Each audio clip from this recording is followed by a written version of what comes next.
Então eu quero abrir com você no Salmo 128, irmãos, por favor.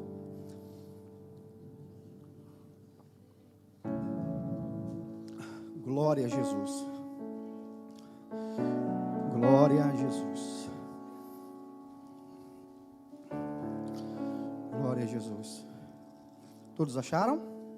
Dá uma olhadinha para o lado, irmão. Se tiver alguém sem um exemplar, se bem que deve aparecer aqui, divide com ele e com ela essa leitura. Diz assim o título: aquele que teme a Deus será abençoado na sua. Aquele que teme a Deus será abençoado na sua família. Diz assim, ó: bem-aventurado aquele que teme ao Senhor e anda nos seus. De novo, bem-aventurado aquele que teme ao Senhor e anda nos seus.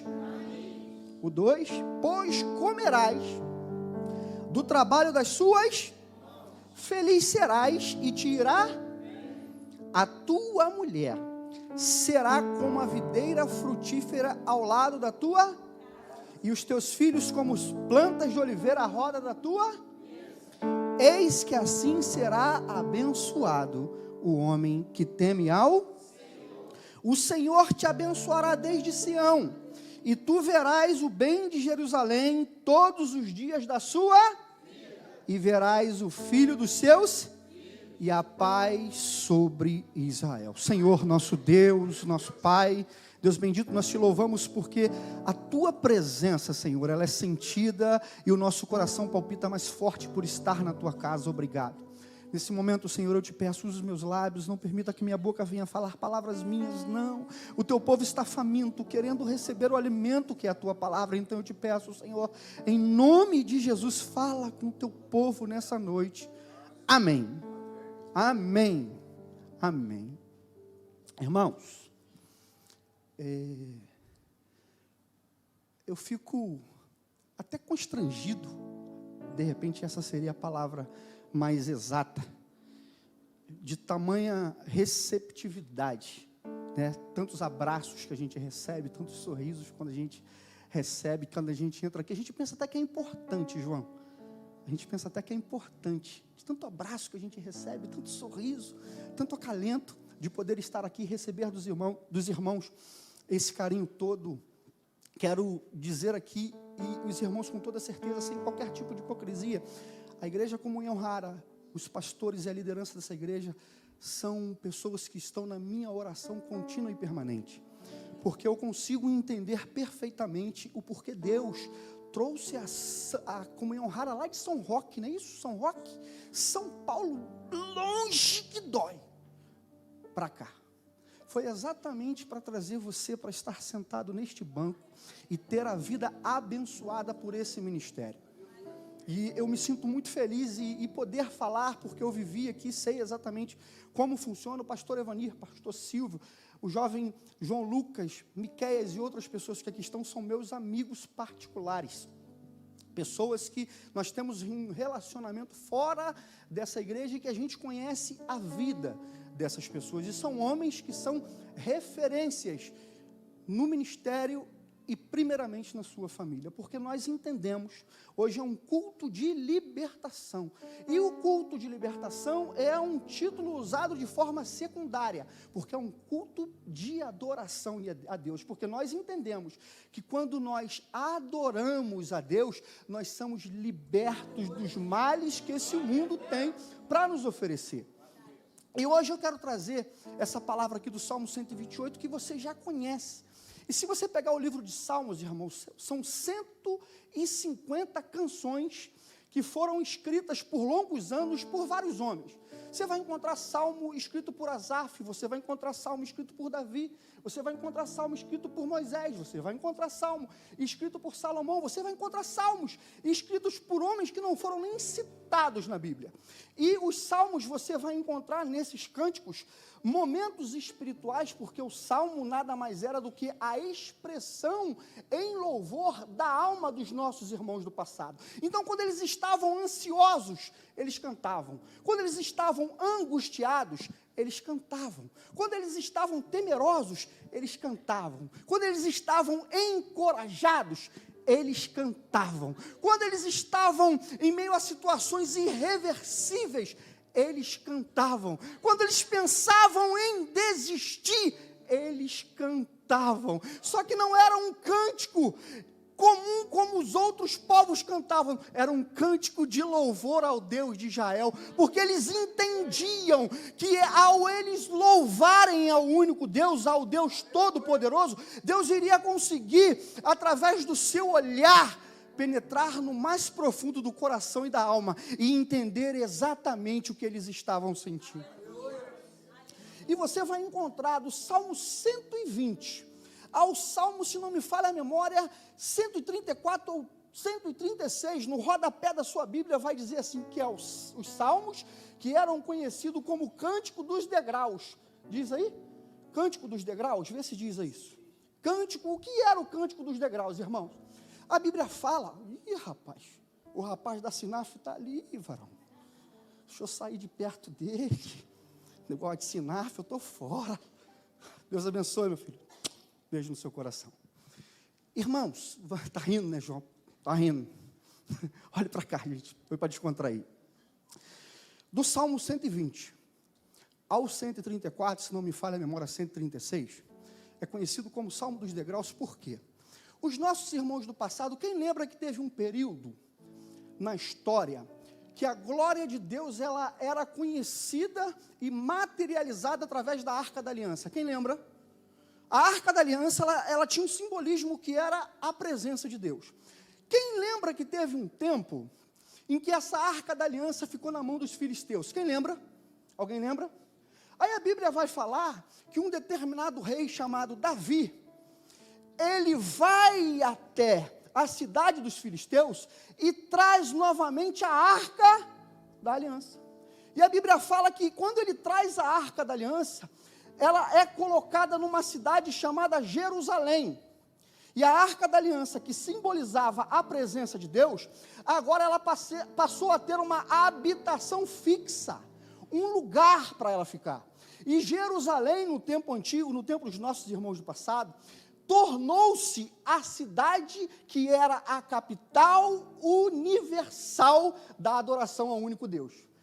Ao Deus de Abraão, ao Deus de Jacó, ao Deus de Isaac e aos deuses, aos nossos irmãos que eram os patriarcas, eles tinham agora um lugar para ir à presença de Deus, que era conhecido como Jerusalém. Então, Jerusalém passou a ser um lugar chamado lugar de adoração, porque a arca estava lá.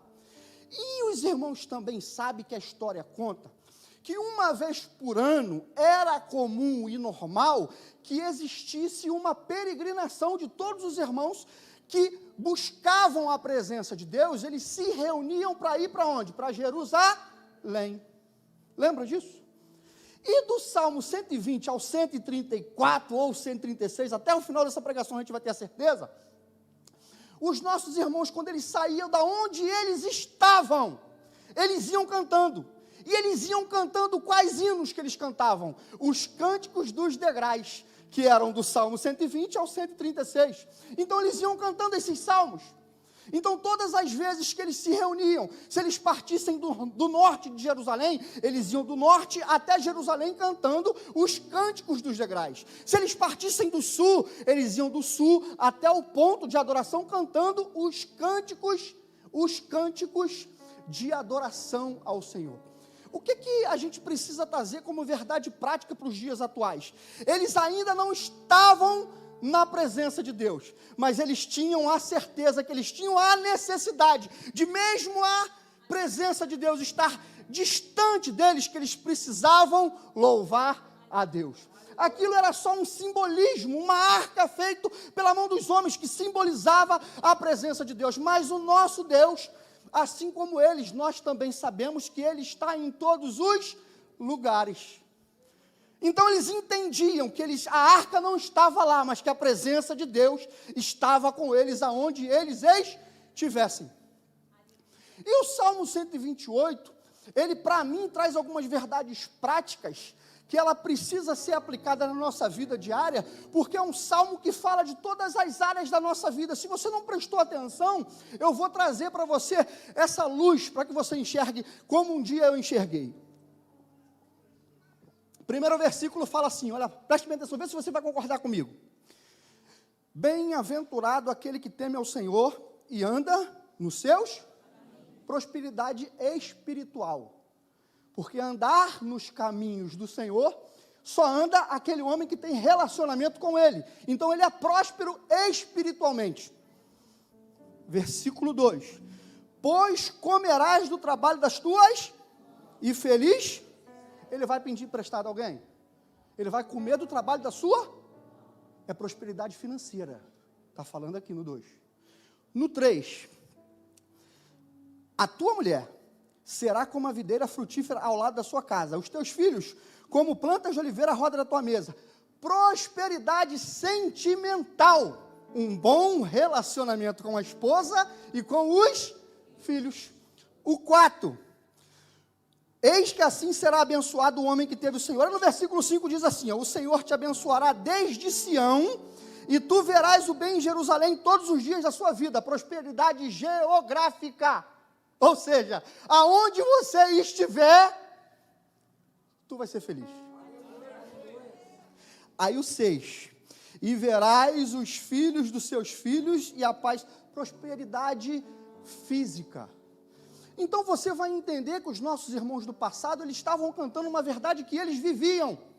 Eles entendiam que eles tinham a prosperidade espiritual, eles entendiam que eles tinham a prosperidade financeira, eles entendiam que eles tinham a prosperidade sentimental, eles entendiam que eles tinham a prosperidade geográfica, eles entendiam que eles tinham a prosperidade física, eles entendiam que a vida deles era completa num todo. Por quê? Porque eles temiam ao Senhor.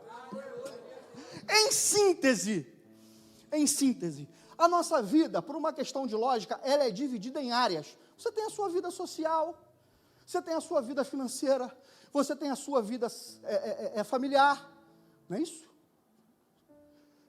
Todos os nossos relacionamentos, o seu relacionamento no trabalho, homem de Deus, o seu relacionamento com a sua esposa, homem de Deus, o seu relacionamento com as suas ovelhas, homem de Deus, o seu relacionamento com os seus clientes, homem de Deus, eles são ditados única e exclusivamente pelo relacionamento que temos com Deus.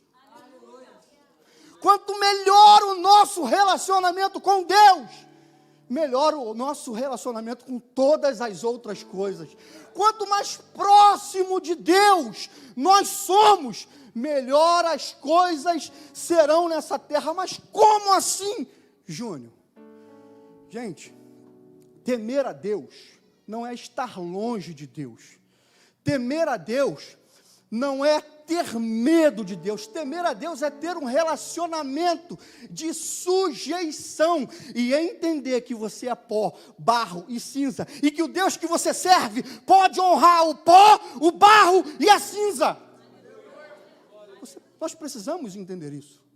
Temer a Deus é ter um relacionamento com Deus, de modo que os nossos passos levam Deus aonde nós fomos. Temer a Deus é isso.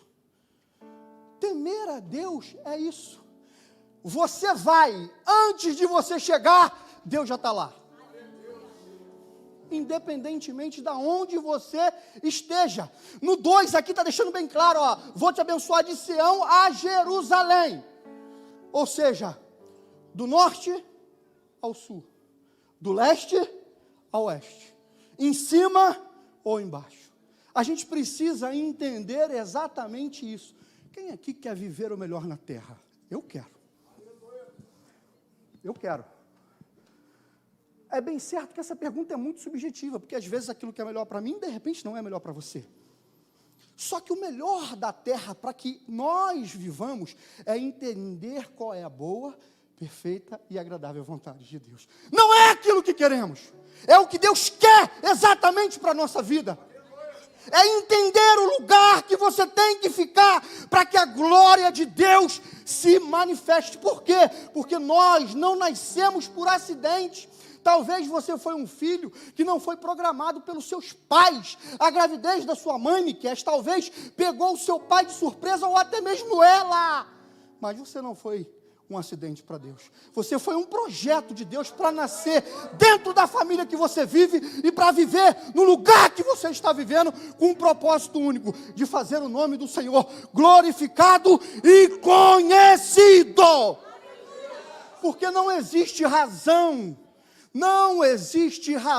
de viver se nós não levarmos a presença de Deus em nossa vida a todos os lugares que fomos.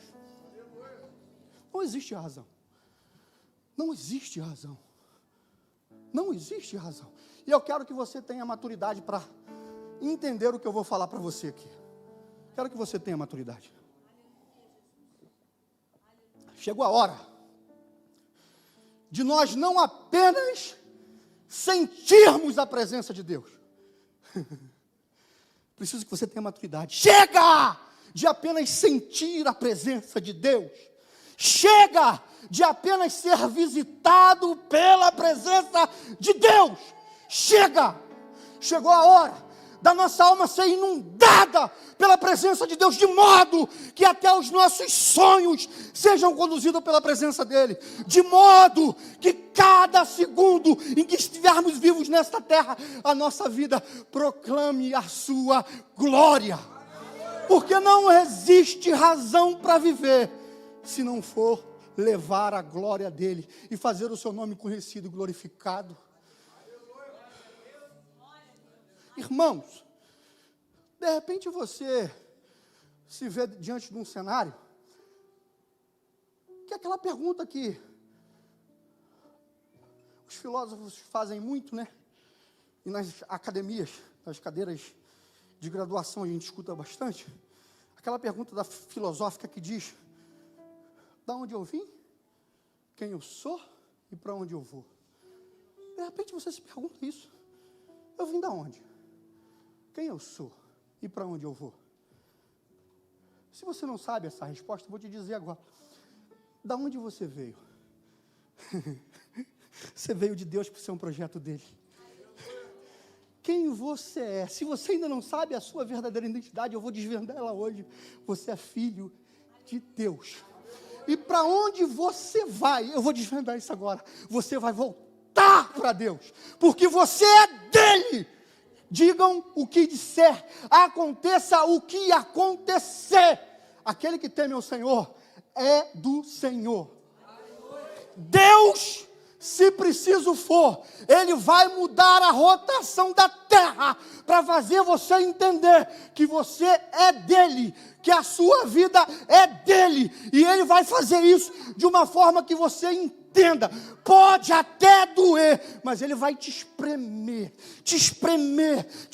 e deixar bem claro para você que as suas atitudes já não são mais suas, são deles. E todas as vezes que você se vê confrontado pela sua vontade e a vontade de Deus, você não vai relutar mais, porque você vai entender que a vontade de Deus precisa prevalecer sobre a sua vida.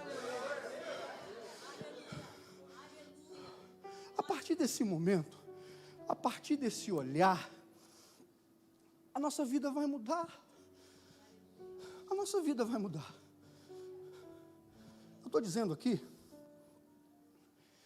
porque a gente liga muito essas palavras, pastor Silvio, de prosperidade. Prosperidade para muita gente é ter o quê? Ter o quê? Não ouvi. Dinheiro. Ih, tá ruim para mim. Prosperidade é ter dinheiro, irmãos. Obrigado. Mas vamos melhorar isso, Sinaf. Está vendendo muito caixão lá, cara? Abre teu olho, hein? Abre teu olho. Rapaz, passa lá na DJ lá com aquela brusa lá que me vender prano de caixão. Sai pra lá, varão. Saber de caixão, rapaz. Tá doido. E falou para mim que o meu cachorro tem que ser plus size. Abre teu olho, hein, varão. Vigia, hein? Está repreendido, hein? Olha para cá, irmão, para descontrair. Tá rindo, né? O pessoal lá que está gordinho assim, né? Olha para cá. Presta atenção. Prosperidade não é ter dinheiro. Prosperidade é ter ausência de necessidade. quanto menos necessidade você tem, mais próspero você é. Não entendi, vou explicar. Se você pegar a carta de Paulo aos Filipenses, no capítulo 4, se não me falha a memória, versículo 9 ou 16, a Bíblia vai falar o seguinte, que Paulo escrevendo aos nossos irmãos de Filipos, ele fala assim, ó, que o meu Deus, segundo Jesus Cristo, suprirá todas as vossas. Então, aonde está as nossas necessidades? Estão em.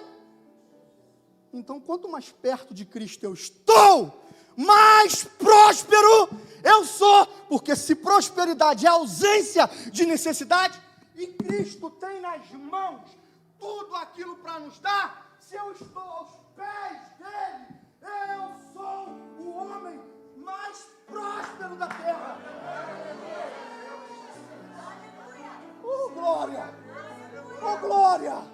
Porque eu não tenho R$1 no banco, mas a Covid não matou ninguém da minha família, a enfermidade, o câncer não bateu na minha porta. Glória a Deus! Oh, aleluia! Você conseguiu entender agora? Você conseguiu entender? Eu fui claro? Que prosperidade não é ter dinheiro, que prosperidade é ter ausência de necessidade. Então, para deixar muito claro para vocês entenderem, se prosperidade não é ter dinheiro, e se prosperidade é ter ausência de necessidade, e eu sei que as minhas necessidades são supridas por Cristo, aonde eu tenho que bater? Aonde que eu tenho que bater? Eu tenho que bater aonde? Aonde? Eu tenho que trancar a porta do meu quarto e falar, Jesus, perdi, não dá mais para mim caminhar. Não estou aguentando mais essa situação. E tu sabes, com as minhas forças humanas, eu não posso resolver. Mas tu podes. Então eu estou aqui aos teus pés, dentro daquilo que a tua palavra disse, que não sou eu que estou dizendo, é a palavra dele. Supre a minha necessidade. Supre o que você está precisando de Deus. O que você está precisando que Deus restaure o teu casamento? Vai a Jesus que Ele restaura. Está precisando que Jesus salve o seu filho? Vai em Jesus que Ele pode salvar. Está precisando que Ele te dê um emprego? Vai em Jesus que Ele pode te dar. Está precisando que Ele cure uma enfermidade? Vai em Jesus que Ele pode curar. Porque as necessidades que o homem tem, o homem consegue supri-las todas elas em Jesus. Em Jesus. Em Jesus, em Jesus, em Jesus. Quero entrar na universidade, não tenho condições. Vai ao pé de Jesus que Ele vai te colocar lá. Só que tem um adendo que eu preciso falar aqui. É até meia-noite mesmo? Ah, tá. Aleluia. João, água. Olha para cá. Mas tem um adendo, pastor Silvio. Tem adendo, irmão. Tem um adendo. Alguém aqui tem o poder de conhecer o propósito e a intenção do coração de alguém? Você tem? Você tem? Consegue enxergar o propósito e a intenção do coração? Alguém aqui conhece? A Bíblia fala que enganoso é o coração do... Não é isso? O coração do homem nos engana. Só que Deus, Ele é um ser onisciente. Dentre os atributos que Ele possui, minha irmã, Ele sabe de todas as coisas. Essa necessidade que você pensa que tem, se Ele suprir, o que você vai fazer com ela? O que você vai fazer com ela, Jonathan? Você tem uma necessidade, não tem? Se Cristo suprir essa necessidade, o que você vai fazer com ela? Ei, Miquel, o que você vai fazer? O que você vai fazer, homem? Se Cristo suprir essa necessidade que te incomoda e que você precisa que Ele resolva, o que você vai fazer quando Ele suprir? Existe um adendo. Quando Cristo olha para o nosso coração e enxerga e vê que o nosso coração é puro e inocente e que a nossa necessidade suprida vai ser para a glória do nome dEle, não existe empecilho para que ela aconteça. É para a glória de Deus. É para o nome dEle ser conhecido. É para fazer o nome dEle soprar pelos 4 cantos da terra, para dizer que Ele que fez, Ele vai fazer. Agora, é para levar o seu nome?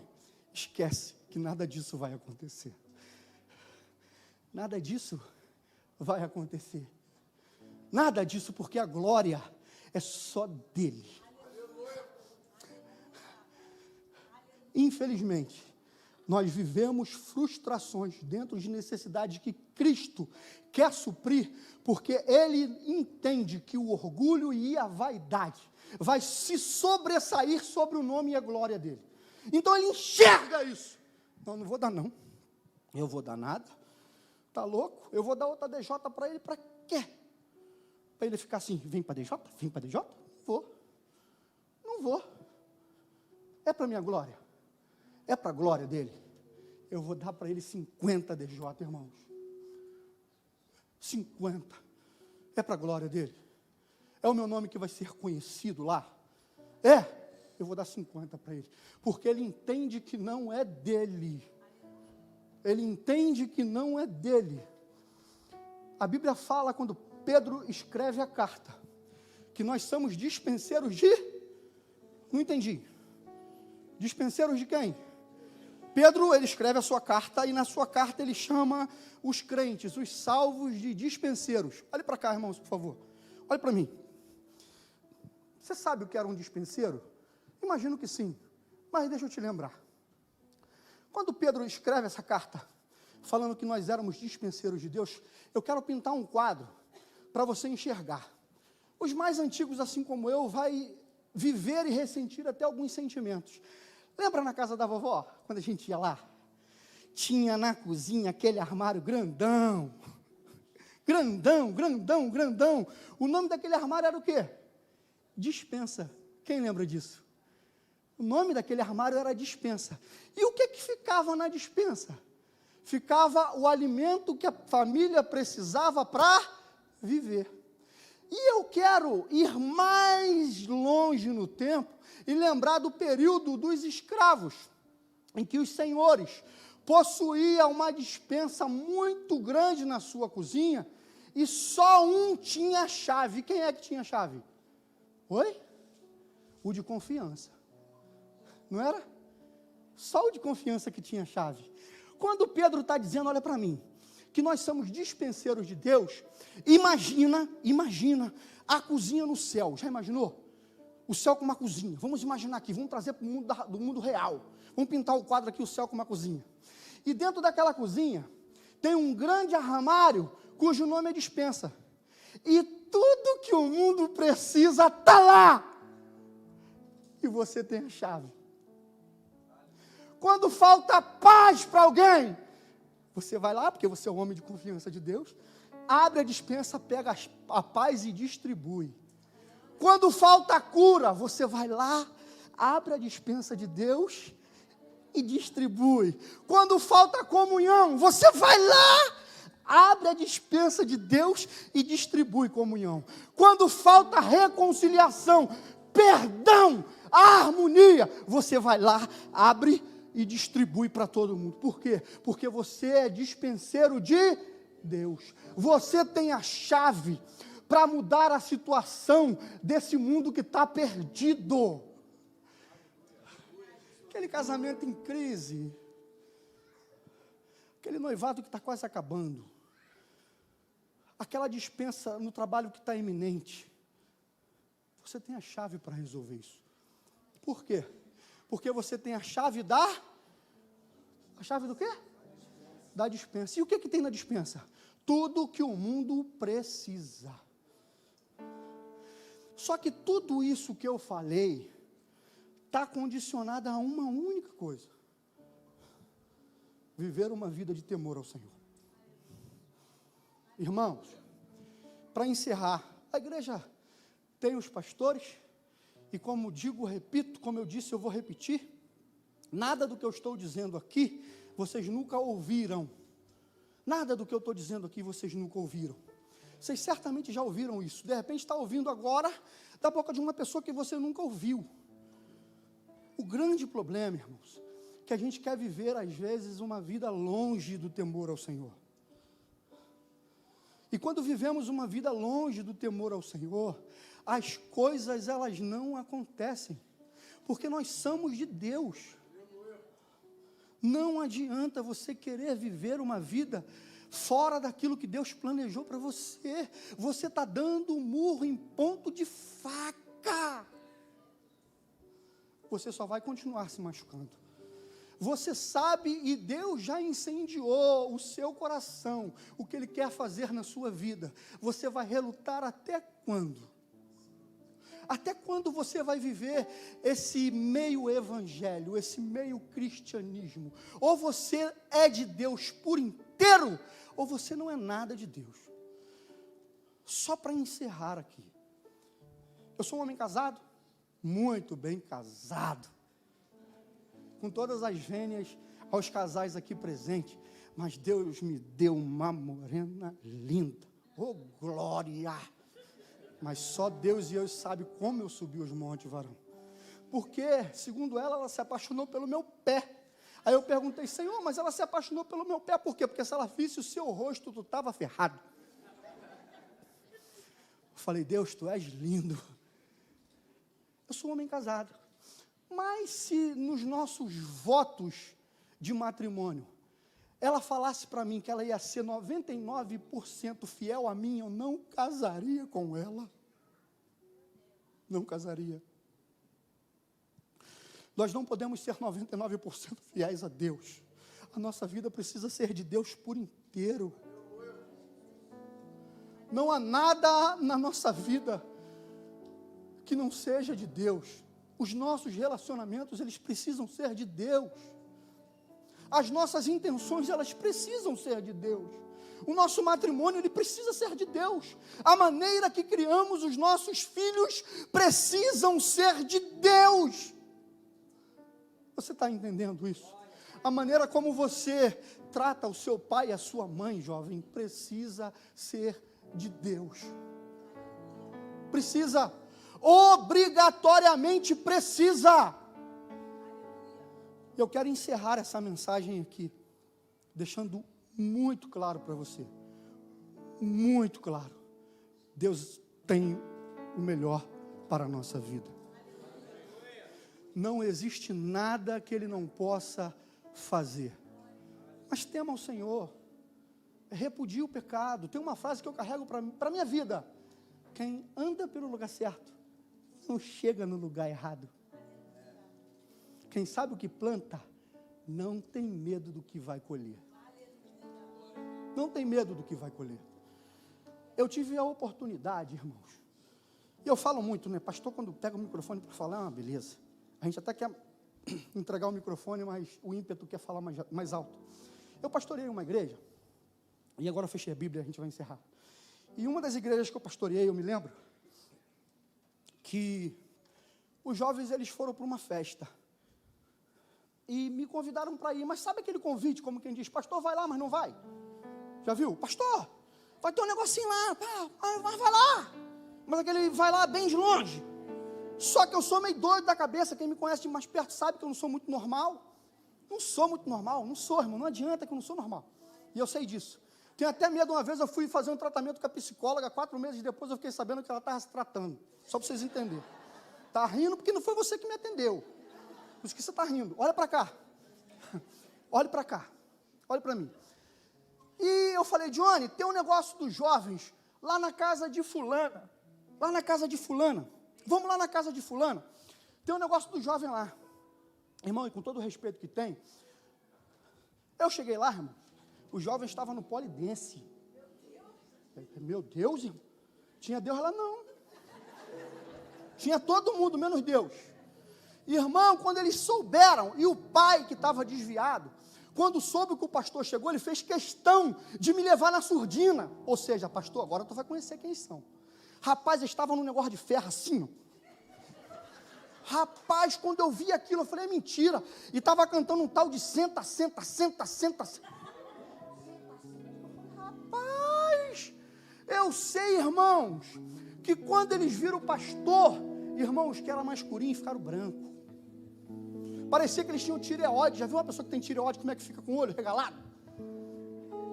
Foi uma gritaria, um indo para o banheiro, outro indo para o quintal.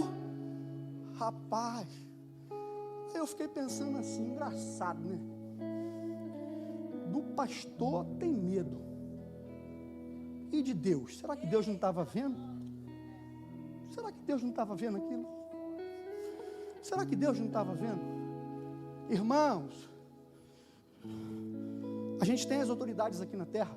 Temos os nossos pastores que a gente precisa obedecer. E Deus dá o discernimento para eles. Sim, mas e o teu relacionamento com Deus? Depende do pastor? Sim ou não? Você tem o seu. Você tem o seu. Então nós precisamos ter a consciência que o Espírito de Deus habita e mora em nós. O Deus Espírito está conosco 24 horas por dia. E tudo aquilo que eu fizer, que o nome dele não for glorificado, ele vai se entristecer. Então, se no teu coração aí tem algum tipo de raiz de amargura, hoje eu estava conversando com uma irmã, ela falou que queria matar não sei quem. Normal, um sentimento humano. É um sentimento humano. Às vezes sobrevém sobre nós. Às vezes sobrevém um sentimento de raiva, de ira. É normal. É normal. Só que a gente não pode deixar com que o diabo ouça isso. Por quê? Porque nós somos pessoas que representamos Cristo. Como é que uma pessoa vai ver Cristo assim? E que essa palavra de reflexão fique para os irmãos, e que o Espírito Santo, no decorrer da semana, continue a falar sobre isso aqui. Deus, ele tem um relacionamento particular com cada um de nós, e os planos dele para a nossa vida é um plano muito perfeito, maravilhoso, sem falha. Mas nós precisamos entender que a nossa vida tem que ser uma vida de temor a Deus. Temor a Deus. Fui claro? Sim ou não? Então aplauda ao Senhor.